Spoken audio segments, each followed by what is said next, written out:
Bismillahirrahmanirrahim. Assalamualaikum warahmatullahi wabarakatuh. Alhamdulillahilladzi ja'alal ilma taharatan linnufus wa nuran lil basair wa hadiyan ilal jannah. Asyhadu an la ilaha illallah wahdahu la syarika lah wa asyhadu anna Muhammadan abduhu wa rasuluhu sahibul burhan. Allahumma salli wa sallim ala rasulikal karim Muhammad sallallahu alaihi wasallam wa ala alihi wa ashabihi wa man tabi'ahu bi ihsanin ila yaumiddin, summa amma ba'du. Puji dan syukur senantiasa dan tidak pernah bosan-bosannya kita panjatkan kehadirat Sang Maha Pencipta Allah Subhanahu wa Ta'ala, yang mana dengan limpahan karunia-Nya, rahmat-Nya, hidayah-Nya serta anugerah-Nya kepada kita semua, kita kembali masih diberi kesempatan, kesehatan dan usia panjang oleh Allah, sehingga kita masih bisa melaksanakan segala perintah-Nya dan menjauhi semua larangan-Nya. Salawat diringi salam juga tidak pernah lupa pula kita hanturkan kepada junjungan alam Nabi besar Muhammad sallallahu alaihi wasallam, di mana beliau telah bersabda dalam sebuah hadisnya, "Man salaka tariqan yaltamisu fihi ilman sahhalallahu lahu bihi tariqan ilal jannah." Barang siapa yang meniti satu jalan untuk menuntut ilmu agama Allah, maka niscaya Allah Subhanahu wa Ta'ala mudahkan baginya jalan menuju ke surganya Allah. Bapak Ibu kaum muslimin dan muslimat yang dimuliakan oleh Allah, mari pada kesempatan malam ini sambil kembali kita niat iktikaf di rumah Allah, mari sama-sama kita memperingati malam Isra dan Mi'raj pada setiap tanggal 27 Rajab, sebagaimana 1400 tahun yang lalu kurang lebih peristiwa itu dialami langsung oleh baginda Rasulullah sallallahu alaihi wasallam. Begitu penting dan menyejarahnya peristiwa tersebut, sampai-sampai Allah Subhanahu wa Ta'ala mengabadikan nama dari peristiwa itu menjadi salah satu nama surat di dalam Al-Quran, surat Al-Isra.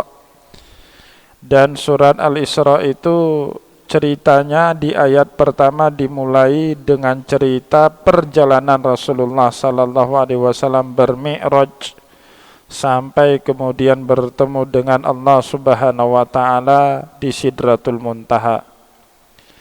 Subhanalladzi asra bi'abdihi lailan minal masjidil harami ilal masjidil aqsa alladzi barakna haulah linuriyahu min ayatina innahu huwas sami'ul basir. Begitu juga firman Allah Subhanahu wa Ta'ala di dalam surat An-Najm, mulai dari ayat 1 sampai ayat 10, Allah Subhanahu wa Ta'ala mengabadikan peristiwa bertemunya Rasulullah sallallahu alaihi wasallam langsung dengan Allah, atau yang kita sebut dengan peristiwa Isra dan Mi'raj. Wa huwa bil ufuqil a'la summa dana fatadalla fakana qaba qausaini aw adna. Dan Bapak Ibu, masih banyak ayat-ayat yang lain menceritakan peristiwa Isra dan Mi'raj. Apalagi di dalam hadis Rasulullah SAW berserak bisa kita temukan bagaimana Rasulullah SAW menceritakan ulang pengalamannya bertemu dengan Allah dalam perjalanan Isra dan Mi'raj kepada para sahabat.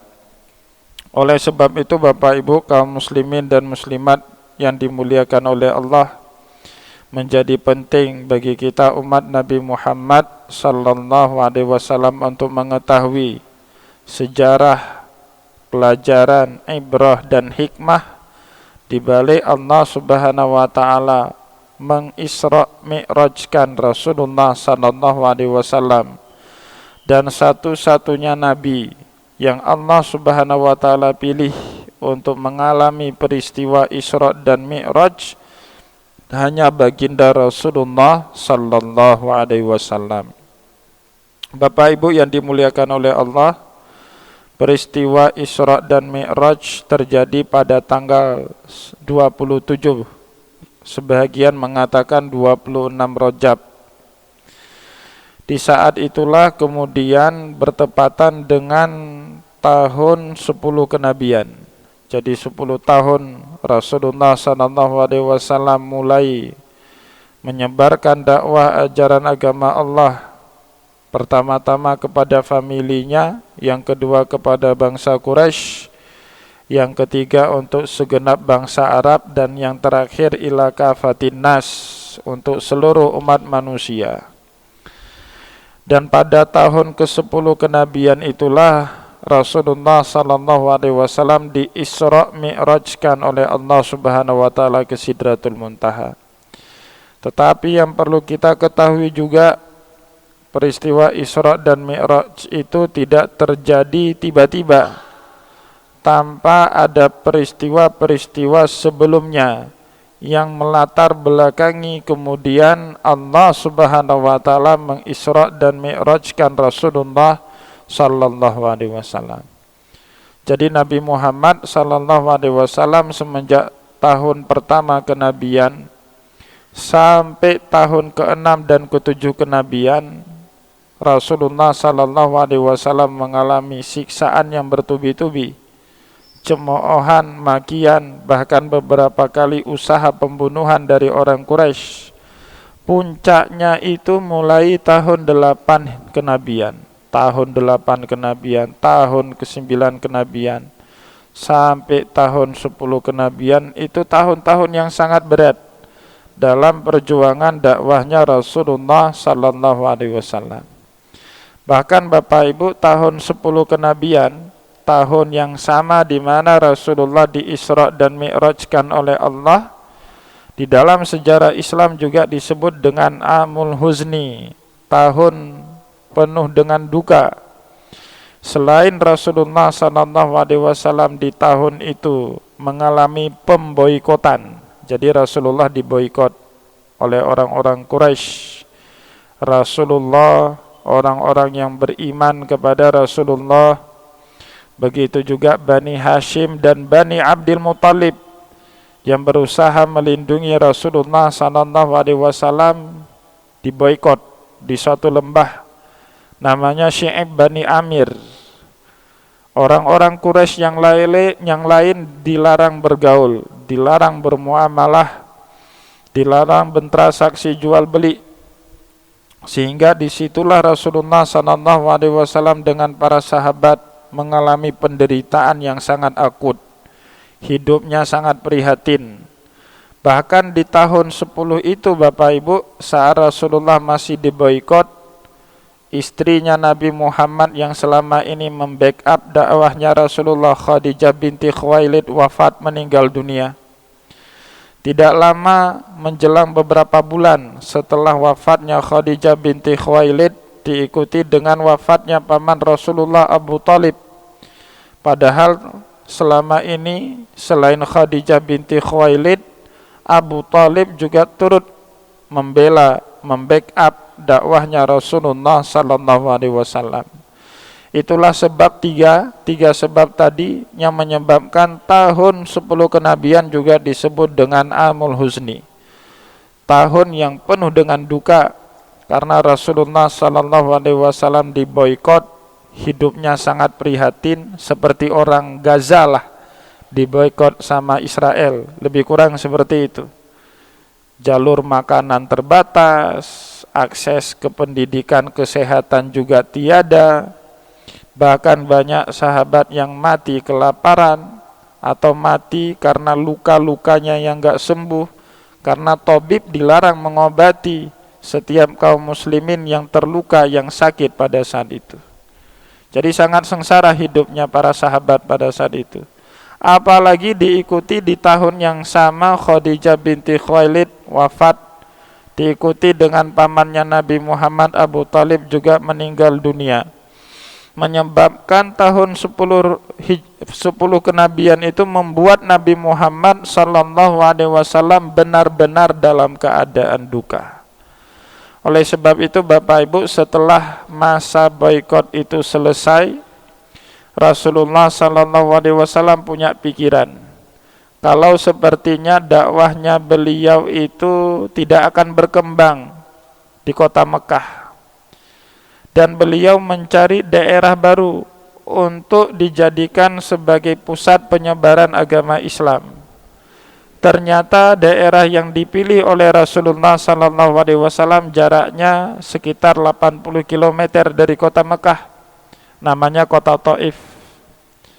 Rasulullah sallallahu alaihi wasallam ditemani oleh Zaid bin Harisah akhirnya memutuskan untuk hijrah ke kota Taif. Setelah mengalami Amul Huzni, tahun yang penuh dengan duka, Nabi Muhammad sallallahu alaihi wasallam akhirnya memutuskan untuk hijrah ke kota Taif, mengembangkan ajaran Islam di kota Taif. Apalagi kebetulan pada saat itu pemimpin kota Taif tidak lain masih keluarga ibunya Rasulullah, masih sepupu dengan Aminah binti Wahbin, ibunya Rasulullah sallallahu alaihi wasallam, namanya Abdul Yalel. Maka Rasulullah sallallahu alaihi wasallam menaruh harapan besar agar kemudian Abdul Yalel pamannya ini mau menerima beliau, sehingga Rasulullah sallallahu alaihi wasallam bisa menyebarkan ajaran agama Allah melalui kota Taif. Hijrahlah Nabi Muhammad tahun 10 Hijriah itu juga. Jadi ada 2 atau 3 peristiwa yang sangat menyejarah yang melatar belakangi kelak terjadinya peristiwa Isra dan Mi'raj yang dilakukan oleh Rasulullah pada tanggal 27 Rajab. Bapak Ibu kaum muslimin dan muslimat yang dimuliakan oleh Allah, pergilah Rasulullah ditemani oleh Zaid bin Harisah ke kota Taif. Setibanya di kota Taif, Rasulullah sallallahu alaihi wasallam mengutarakan maksudnya tinggal atau menetap di kota Taif kepada Abdul Yalil.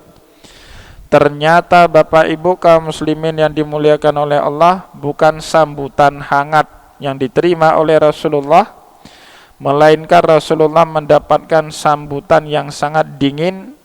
Bahkan Abdul Yalil ikut-ikut memprovokasi masyarakat kota Taif agar memusuhi keponakannya Rasulullah sallallahu alaihi wasallam. Singkat cerita, Rasulullah tidak lama di kota Taif, sekitaran 1 bulan. Bahkan akhir beliau keluar dari kota Taif sangat tragis, diusir, dikejar-kejar, ditipuki, dilempar dengan batu. Bahkan kalau kita baca di dalam kitab hadis, hatta quddimat na'laihi bidima, 2 sendal yang dipakai oleh Rasulullah berlumuran darah yang keluar dari keningnya Nabi Muhammad sallallahu alaihi wasallam, saking prihatinnya keadaan Nabi Muhammad pada saat itu. Disitulah kemudian Rasulullah diselamatkan oleh 2 orang bersaudara, Utbah dan Syaibah bin Rabi'ah, 2 orang saudara. Utbah, Syaibah, putranya Rabi'ah. Mereka punya kebun kurma yang sangat luas. Diselamatkanlah Rasulullah sallallahu alaihi wasallam oleh 2 orang bersaudara ini di kebun kurma dan anggurnya. Di saat itu kemudian 2 orang bersaudara ini punya seorang budak namanya Adas An-Ninawa. Adas diperintahkan oleh tuannya untuk mengantarkan sepiring kurma dan anggur kepada Rasulullah sallallahu alaihi wasallam.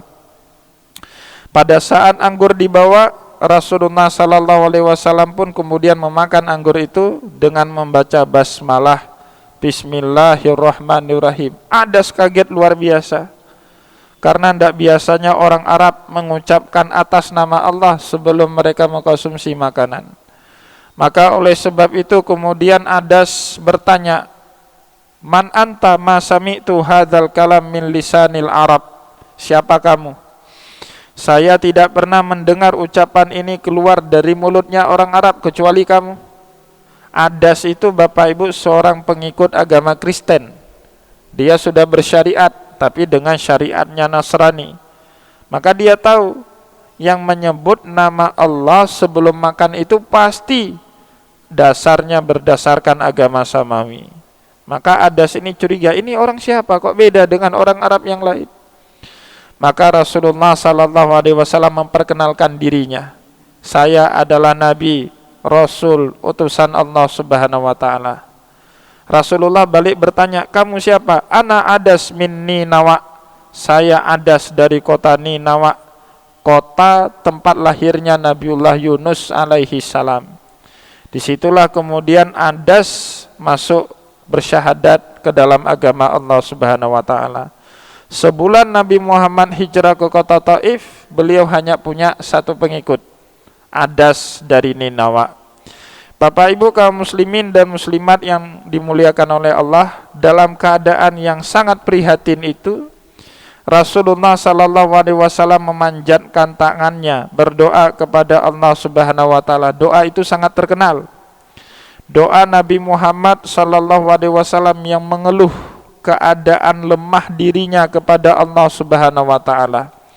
Allahumma inni ashku dha'fa quwwati wa qila hilati wa hawani 'alan nas ya rabbal alamin ya rabbal mustad'afin ila man takiluni ila ba'idin yatahajjamuni au ila qaribin malakathu amri fa illam ghadabuka alayya fala ubali, dan seterusnya. Doa Nabi Muhammad yang sangat panjang dan sangat menyejarah. Kenapa menyejarah? Karena doa itu Bapak Ibu ternyata berhasil membuat para malaikat emosian semuanya. Rasulullah tidak emosi, para malaikat makhluk suci maksum ternyata mereka yang termakan emosi karena nabinya Allah Subhanahu wa Ta'ala diperlakukan dengan sangat tidak pantas oleh penduduknya kota Taif pada hari itu.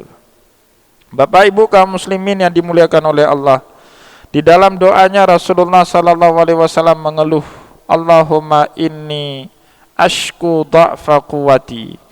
Ya Allah, hanya kepadamulah aku mengeluhkan lemahnya diriku. Wa qila hilati, ketidakberdayaan diriku. Wa hawani 'alan nas, dalam menghadapi sentimen-sentimen banyak manusia. Ya Rabbal Alamin, wahai Tuhan semesta alam. Ya Rabbal Mustad'afin, wahai Tuhan pengayomnya orang-orang lemah. Ila man takiluni, kepada siapa engkau akan menyerahkan diriku. Ila ba'idin yatahajjamuni, kepada orang jauh di negeri Taif, tapi dia selalu menyerang, mereka selalu menyerang diriku. Au ila qaribin malakathu amri, atau untuk kerabatku di kota Mekah, orang-orang Quraisy di kota Mekah yang selalu menganiaya dan berusaha menindas diriku. Tapi kata Rasulullah di dalam doanya, wa illam yakun ghadabun alaika fala ubali, asal engkau tidak marah dengan aku ya Allah, apapun yang sudah terjadi ini saya tidak peduli.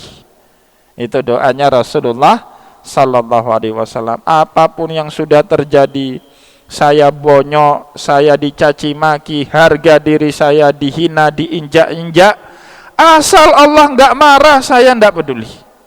Di situ Bapak Ibu kaum muslimin yang dimuliakan oleh Allah, dalam cerita hadis turun 3 orang malaikat. 3 malaikat turun menemui Rasulullah sallallahu alaihi wasallam. Malaikat yang pertama menawarkan kepada Rasulullah, ya Muhammad, minta sama Allah supaya saya azab, supaya saya turunkan bala kepada penduduk kota Taif sebagaimana yang pernah aku lakukan dulu kepada umatnya Nabiullah Nuh alaihi salam. Ternyata malaikat pertama ini Bapak Ibu yang punya kerja membuat umatnya Nabiullah Nuh tenggelam dengan banjir bandang, ini yang punya kerja. Diam Nabi Muhammad, tidak jawab apa-apa. Datang malaikat yang kedua, menawarkan lagi kepada Rasulullah, ya Muhammad, minta kepada Allah, niscaya aku akan hancurkan kota Taif sebagaimana yang pernah aku lakukan dulu kepada umatnya Nabiullah Lut alaihi salam. Faja'alna adiyaha safilaha wa amtarna 'alaiha hijaratan min sijilin mandud. Jadi Nabiullah Lut itu punya kaum Sodom, Bapak Ibu. Orang LGBT lah kayak sekarang. Ya, itu diazab sama Allah. Atasnya dijadikan ke bawah, bawahnya dijadikan ke atas, kemudian disiram dengan batu-batu dari api neraka. Wa amtarna 'alaiha hijaratan min sijilin mandud. Diam Nabi Muhammad, tidak jawab apa-apa.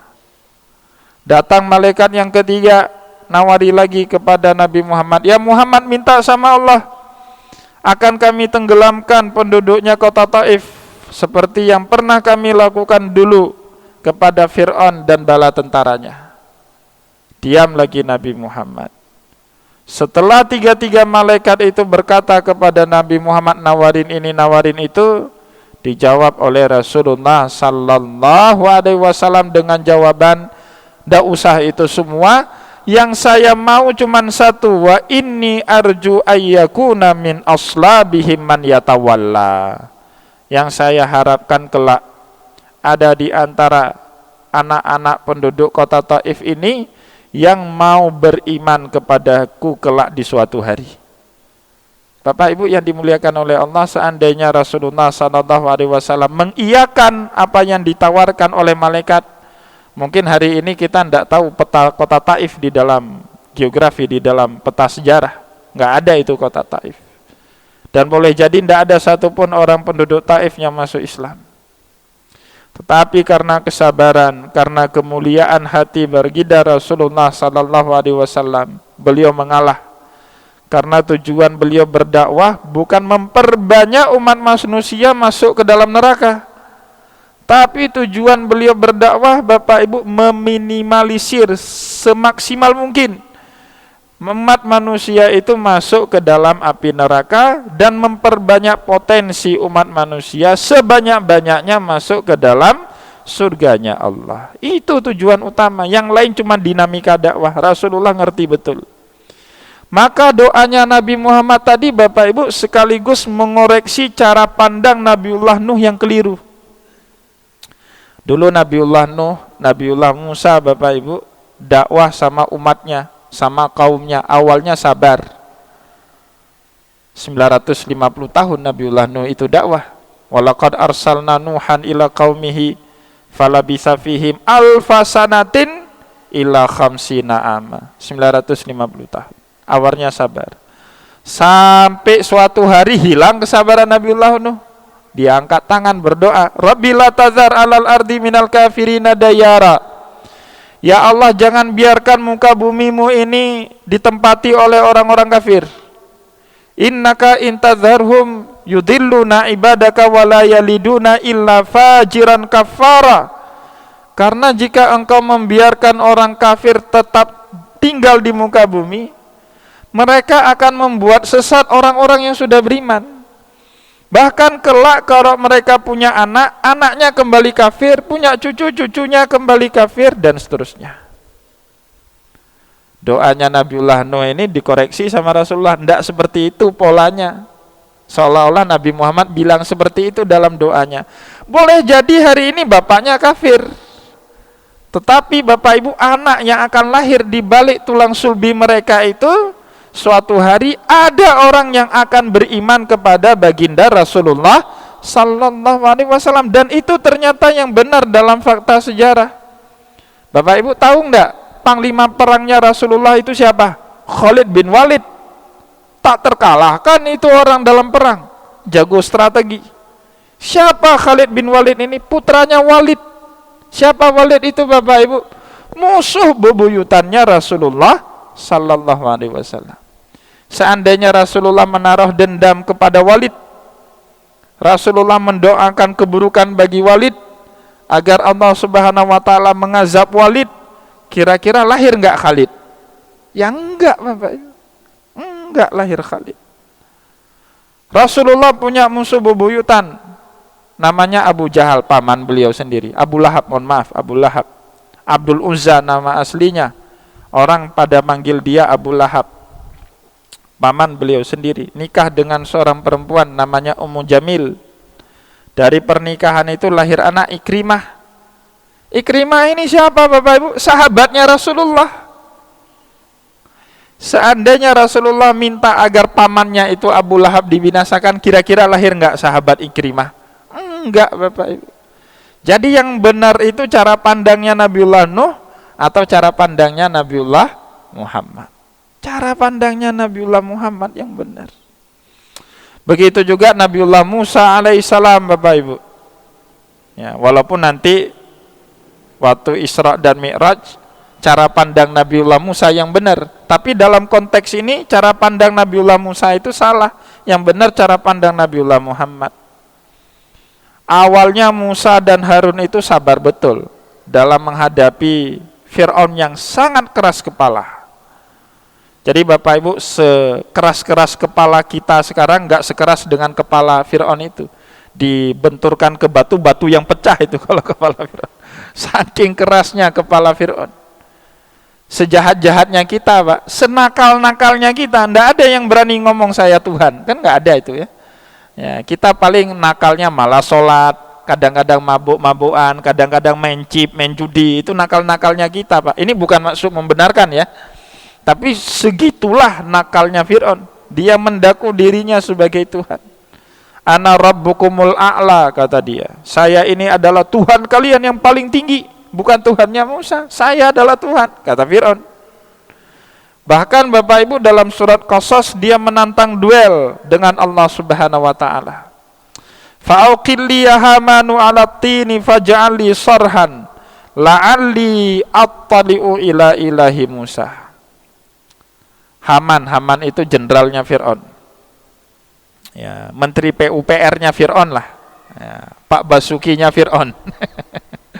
Dia minta kepada Haman, fa'auqidni 'ala tin, bangun suatu bangunan yang sangat tinggi, faja'ali sorhan, kemudian buat anak tangga supaya saya bisa naik ke puncak bangunan itu untuk bertemu dengan Tuhannya Musa, dan saya akan bertarung hidup mati dengan Tuhannya Musa. Kan keras sekali kepala itu Pak ya. Jadi konon dalam sejarah bangsa Mesir Pak, piramid itu dibuat untuk apa? Sebagai ring tarung Fir'aun dengan Tuhannya Nabiullah Musa alaihissalam, dengan Allah Subhanahu wa taala. Maka piramid itu bangunan yang sangat tinggi untuk ukuran 2000 tahun, 2500 tahun sebelum Masehi. Besar sekali bangunannya. Dari satelit, dari antariksa saja nampak itu masih bangunan, saking besarnya itu piramid. Awalnya Nabiullah Musa dan Nabiullah Harun sabar betul, mengayomi, bersikap lemah lembut, bertutur kata santun. Ya, karena kan disuruh sama Allah itu.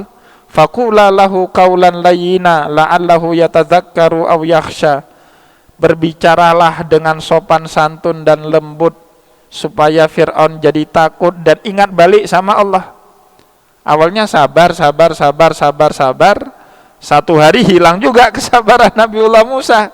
Angkat tangan doa, diaminkan sama saudaranya Harun.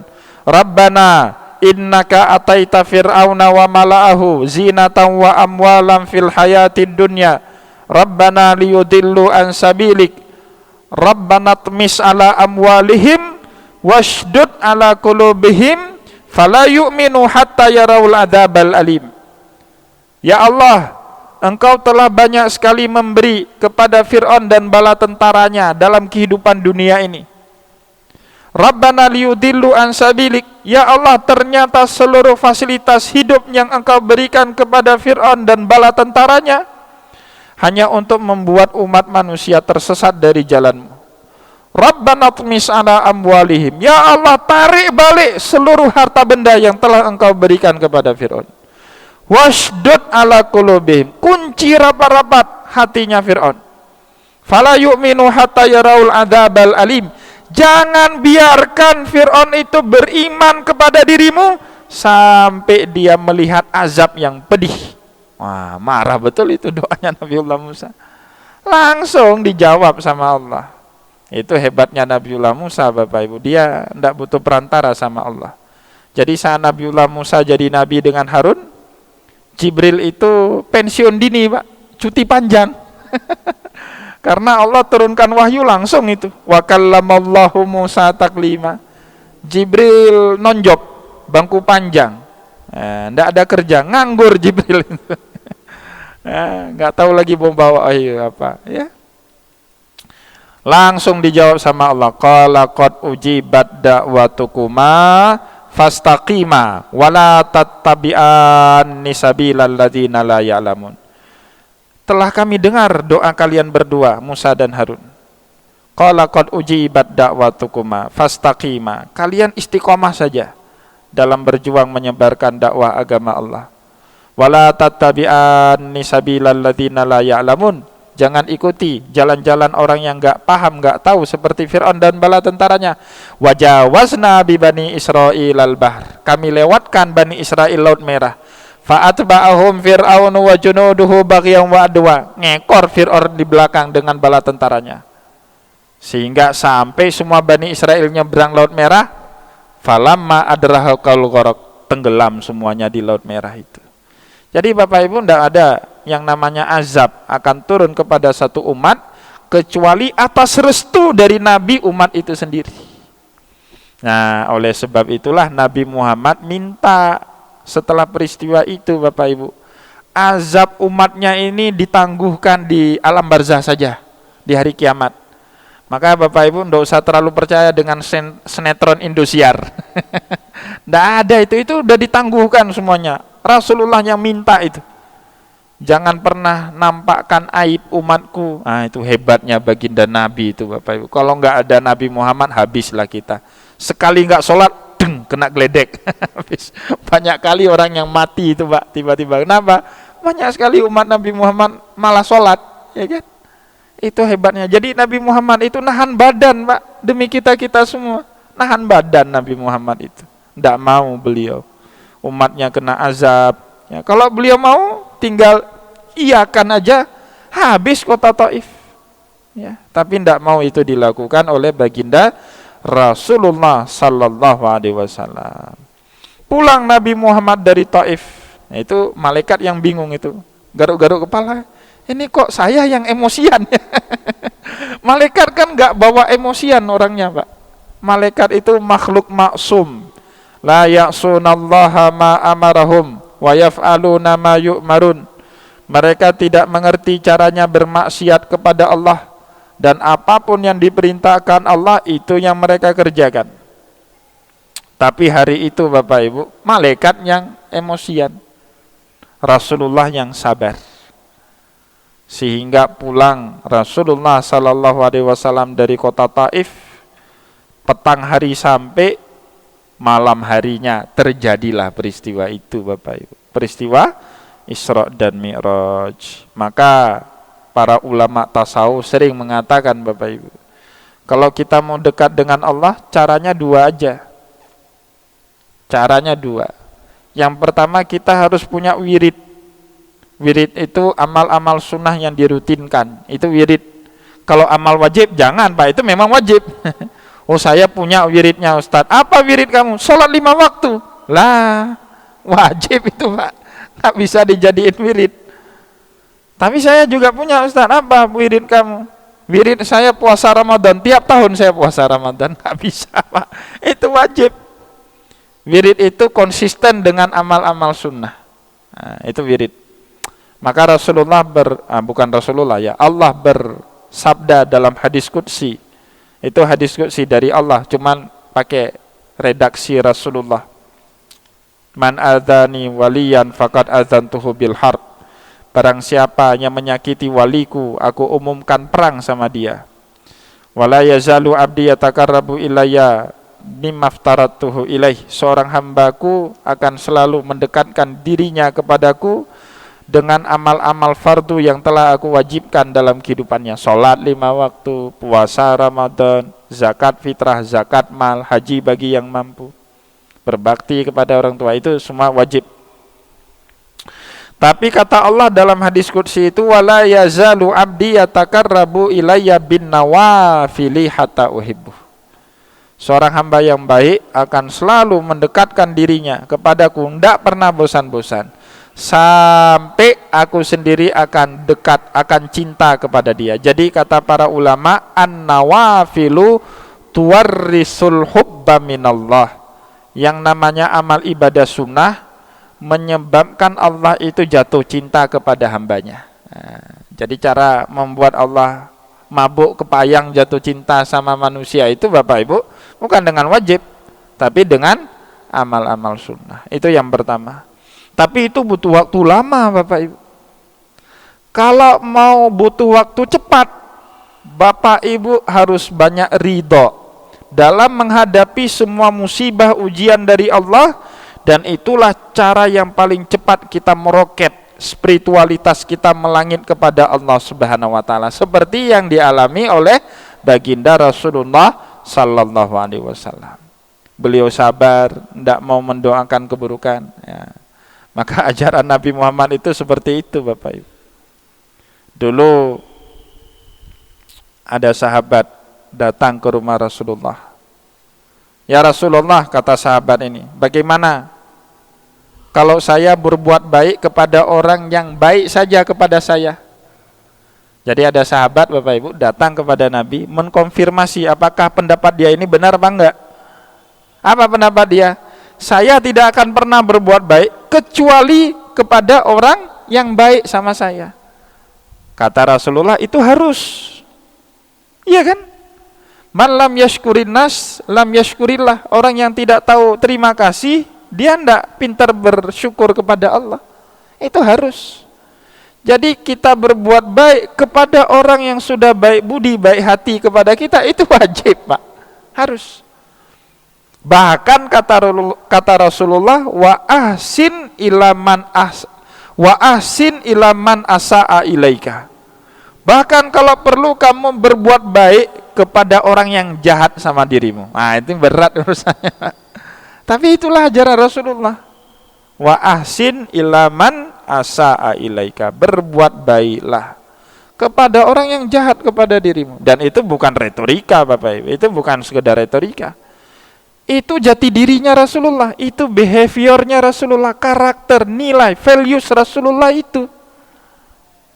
Bapak Ibu yang dimuliakan oleh Allah, suatu hari Nabi Muhammad SAW kedatangan seorang tamu, tokoh Quraisy, orang yang sangat membenci Rasulullah, namanya Walid bin Syu'bah.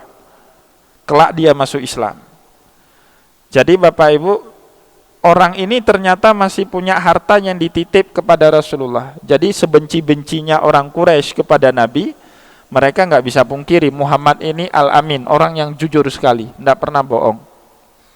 Maka banyak harta benda mereka itu dititipkanlah ke Nabi. Karena dia dengar Muhammad sudah merusak agamanya nenek moyang mereka, dia marah. Nah, dia mau ke rumah Nabi Muhammad, mau meminta balik hartanya itu. Datang dia ke rumah Nabi Muhammad. Itu Nabi Muhammad masih seorang istrinya, masih Khadijah binti Khuwailid, belum nikah dengan istri-istri yang lain, masih di kota Mekah. Kebetulan di saat itu di rumahnya Khadijah binti Khuwailid cuman punya satu tikar Pak, sebagai alas tempat duduk, yaitu tikar yang dipakai oleh Nabi Muhammad untuk duduk. Saat tahu ada datang tamu Walid bin Syu'bah, dan Rasulullah kan mengajarkan kepada kita untuk ikramud duyuf, menghormati tamu. Nabi Muhammad bangun menghormati tamunya. Bahkan tikar tempat duduk semula Rasulullah dipersilahkan Walid bin Syu'bah duduk di situ. Rasulullah duduk melantai